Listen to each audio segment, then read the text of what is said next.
munaasabadan oo isugu jirtay caanashubka iyo caleemasaarka suldaanka iyo caaqilka cusub ee beesha Cumar Muuse Surre ee beelweynta Direed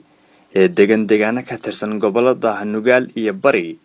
waxaa ka qayb galay qaar ka mid ah ismada waaweyn ee Puntland nabadoono siyaasiyiin hore xilal uga soo qabtay Puntland iyo Soomaaliya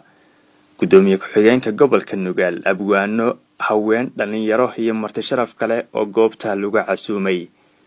ka hor intii aysan xafladu bilaaban waxaa suldaanka iyo caaqilka cusub si heer sare ah loogu soo dhaweeyay hafaafka hore ee goobta caanashubka iyadoo munaasabada intii ay socotayna kooxda barbaarta gaashaman ay soo bandhigeen ciyaaraha hidaha iyo dhaqanka Soomaalida Suldaan Saciid Maxamed Garaase Boqor Cabdullaahi Axmed Cali Imaam Cabdiwahaab Maxamuud Guray Suldaan Axmed Maxamed Burtinle isma kale iyo nabadoono hadalada isaga kala dambeeyay ayaa si isku mid ah u soo dhaweeyay caleemasaarka suldaanka iyo caaqilka cusub waxaana ay sheegeen inay la shaqeyn doonaan isla markaana ay ku soo dhaweynayaan saaxadda dhaqanka Puntland ma Soomaaliya jirta ma jirta waxa la yiri meesha madaxaagu ka soo jeedo iyo meesha minadaadu ka sii jeedaba waa la xurmayaa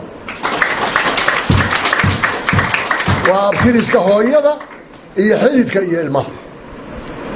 sidaas aan ku soo dhaweynayna inay diriimeel aan joogno annaga qaali ku noqoto baan rabnaa inay talada qayb ku yeeshaan baan rabnaa inay boqorro iyo aqoonyahan iyo caaqil iyo culimo intaba yeeshaan baan rabnaa baan leeyahay suldaanka iyo caaqilka iyo beeshaba ummadda halkan isugu timi magaalada halkan isaga soo idinku qaabilaysa waa ummadda waalidka u ahaydeen ee idinku dhasheen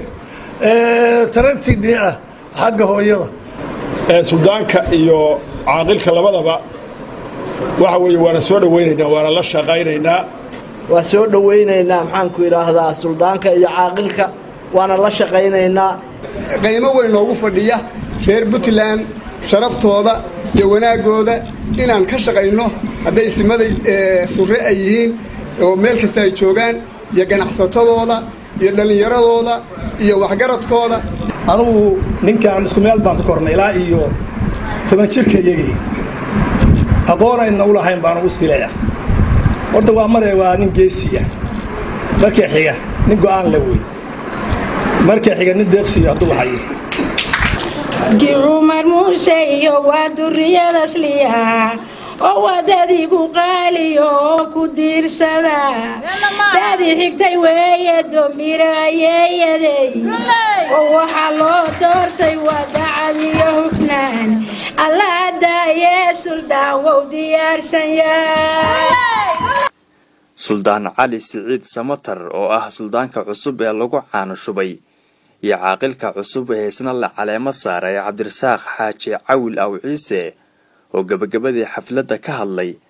ayaa sheegay in si daacadnimo leh ay uga soo baxayaan xilalka loo xil saaray waxaana ay xuseen inay ka shaqeyn doonaan xoojinta nabadgelyada iyo danaha ummadda Soomaaliyeed gaar ahaan reer Puntland beesha Direed kaliya inaan ku ekaan beesha Direed kaliya inaan ku ekaan ee ka shaqeeyo maslaxatul Soomaali maslaxatul Islaam maslaxad oo dhan wixii islaam oo ishaya ayaan idinka ballan qaaday mar labaad iyo mar saddexaad ba waxaan salaamayaa ummadda reer Puntland oo sharafta badan oo inta ay soo quntay oo arinta timi oo soo abaabushay ilaahay inuu arintooda kor u qaado muwaafaqo iyo midnimo iyo barwaaqo iyo midnimo ilaahay siiyo waxay la tahay isin la doortaa tiir ummadda u dhaxa weeye ilaahay kii xaqa ajiibaho sidii kuwa hore ilaahay waafajiyo ummadana xaqa ugu yeeraa hayga dhigo Maxamed Bilegele Puntland TV Garowe